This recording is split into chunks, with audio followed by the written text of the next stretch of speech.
Hello dears, welcome back. ഇന്നത്തെ നമ്മുടെ recipe അമൃതം പൊടി വെച്ചിട്ട് ഉണ്ടാക്കാൻ പറ്റിയൊരു അടിപൊളി റെസിപ്പിയാണ്. നല്ല ടേസ്റ്റുള്ളൊരു റെസിപ്പിയാണ് കേട്ടോ. ഒരു ലഡു പോലെയാണ് നമ്മൾ ഉണ്ടാക്കുന്നത്. എളുപ്പമാണ് ഉണ്ടാക്കാൻ, പെട്ടെന്ന് തന്നെ നമുക്ക് ഉണ്ടാക്കിയെടുക്കാം. കുട്ടികൾക്കൊക്കെ ഉണ്ടാക്കി കൊടുത്താൽ നല്ല ഇഷ്ടമാവും കേട്ടോ. അപ്പോൾ നമുക്ക് നോക്കാം അതെങ്ങനെയാണ് ഉണ്ടാക്കുന്നതെന്ന്. അതിനായിട്ട് ഞാൻ അമൃതം പൊടി 1.5 കപ്പ് എടുത്ത് ഒന്ന് വറുത്തെടുക്കുന്നുണ്ട് കേട്ടോ. ആദ്യം തന്നെ അമൃതം പൊടി എന്താണെന്ന് എല്ലാവർക്കും അറിയാവും. നമുക്ക് ചെറിയ കുട്ടികൾക്ക് അംഗനവാടികൾ വഴി കിട്ടുന്ന ആ ന്യൂട്രിമിക്സ് പൗഡറാണ്. അപ്പോൾ ഇത് ഞാനൊരു പാനിലേക്ക് ഇട്ട് ചെറിയ തീയിൽ വെച്ചിട്ട് ഒരു 5 മിനിറ്റ് നേരം വറുത്തെടുക്കുന്നുണ്ട്. ഇതിൻ്റെ ആ പച്ചച്ചുവയ്ക്കൊന്ന് പോകാൻ വേണ്ടിയിട്ടാണ് വറുത്തെടുക്കുന്നത്. വറുത്തെടുക്കുന്ന സമയത്ത് ചെറിയ തീയിൽ വെക്കാൻ ശ്രദ്ധിക്കുക കേട്ടോ, അല്ലാന്നുണ്ടെങ്കിൽ പെട്ടെന്ന് കരിഞ്ഞു പോകും.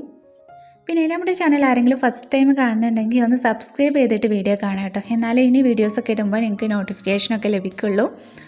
അപ്പോൾ അമൃതം പൊടി ഞാൻ നന്നായിട്ടൊന്ന് വറുത്തെടുത്തിട്ടുണ്ട് കേട്ടോ. ഒരു 5 മിനിറ്റ് നേരം വറുത്തെടുത്തിട്ടുണ്ട്.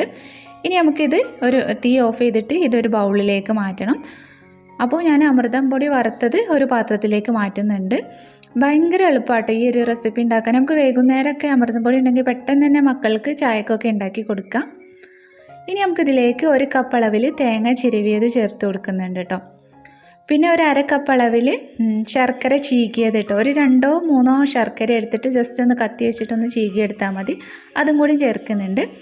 പിന്നെ ജസ്റ്റ് ഒരു കടി കിട്ടാൻ വേണ്ടിയിട്ട് നമുക്കിതിലേക്ക് കുറച്ച് അണ്ടിപ്പരിപ്പ് ചെറുതാക്കി കട്ട് ചെയ്തതും ചേർക്കാം കേട്ടോ. നിർബന്ധമല്ല, പക്ഷേ ചേർക്കുമ്പോൾ ഇടയ്ക്കിടയ്ക്ക് ഇങ്ങനെ കടിക്കുമ്പോൾ ഒരു നല്ലൊരു ടേസ്റ്റാണ് കേട്ടോ. എന്നിട്ട് നമുക്കിത് 3ഉം കൂടി കൈ വെച്ചിട്ട് നന്നായിട്ടൊന്ന് മിക്സാക്കി കൊടുക്കണം കേട്ടോ. അപ്പോൾ ഞാനിത് കൈ വെച്ചിട്ട് നന്നായിട്ടൊന്ന് മിക്സാക്കി കൊടുത്തിട്ടുണ്ട്. ഇനി നമുക്കിതിലേക്ക് എക്സ്ട്രാ ഒന്നും ചേർക്കേണ്ട ആവശ്യമില്ല. ഇനി നമുക്കിത് ബോൾസാക്കി എടുക്കണം കേട്ടോ.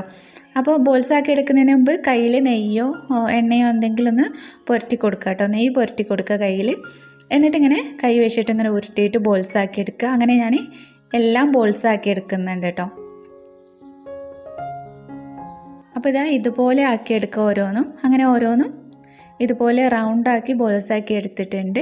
ഇനി നമുക്കൊരു കാര്യം കൂടി ചെയ്യാനുണ്ട് കേട്ടോ. ഇത് നിർബന്ധമുള്ള കാര്യമല്ല, പക്ഷെ ഇങ്ങനെ ചെയ്താൽ നല്ലൊരു ടേസ്റ്റാണ് കഴിക്കുന്ന സമയത്ത്. നമുക്ക് കുറച്ച് ഡെസിക്കേറ്റഡ് കോക്കനറ്റിൽ ഒന്ന് ഡിപ്പ് ചെയ്തെടുക്കുന്നുണ്ട് കേട്ടോ ഇത്. അപ്പോൾ ഇത് ഹോം മെയ്ഡ് ഡെസിക്കേറ്റഡ് കോക്കനറ്റാണ്. അത് ഉണ്ടാക്കുന്നത് എങ്ങനെയാണെന്ന് വീഡിയോ ഞാൻ മുമ്പ് ചെയ്തിട്ടുണ്ട്. അതിൻ്റെ ലിങ്ക് ഞാൻ വേണമെങ്കിൽ ഡിസ്ക്രിപ്ഷനിൽ കൊടുക്കാമെന്ന് പോയി നോക്കിയാൽ മതി. അപ്പോൾ ഓരോന്നും ഇതുപോലെ ഡെസിക്കേറ്റഡ് കോക്കനറ്റിലൊന്ന് ഡിപ്പ് ചെയ്തിട്ട് ഒരു പാത്രത്തിലേക്ക് ആക്കി വെക്കുന്നുണ്ട്. അപ്പോൾ ഇത്രയേ ഉള്ളൂ, നമ്മുടെ സിമ്പിളായിട്ടുള്ള അമൃതം പൊടി വെച്ചിട്ടുള്ള ഈ ഒരു റെസിപ്പി തയ്യാറായിട്ടുണ്ട്. അപ്പോൾ എല്ലാവരും ഉണ്ടാക്കി നോക്കുക. അടിപൊളി ടേസ്റ്റാണ്. ഉണ്ടാക്കി നോക്കിയിട്ട് അഭിപ്രായം കമൻസ് ആയിട്ട് അറിയിക്കുക കേട്ടോ. അപ്പോൾ നല്ലൊരു റെസിപ്പിയുമായി നമുക്ക് വീണ്ടും കാണാം. Thanks for watching.